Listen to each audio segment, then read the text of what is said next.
Welcome to the Genius Factory. Enjoy the video. You start by getting the basics right.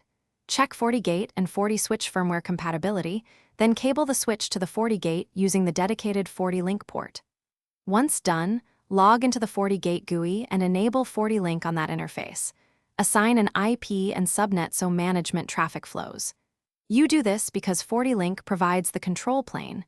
Without it, the switch won't be managed. Make sure to save the interface change and prepare to authorize the switch. Next, you authorize the Fortiswitch on the Fortigate. Accept the device in Fabric View or Switch Manager and assign a profile or template to push settings. Once accepted, configure trunk links and map VLAN, define pvid on access ports and native VLAN on trunks. You should enable LACP for aggregated links and verify SDP to avoid loops. Make sure to push SNMP and SSH settings so you can monitor and back up the switch configuration remote. To finish, validate everything. Test host connectivity across VLAN and confirm the FortiLink status shows online.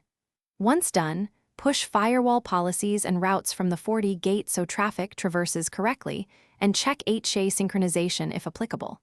Save the running configurations on both devices and monitor logs for anomalies. If something goes wrong, a key troubleshooting tip is to check FortiLink MTU mismatches and physical cabling. Those two issues cause most failures.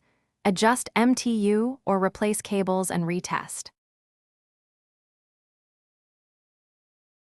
Thanks for watching. If you found this helpful, don't forget to like and subscribe.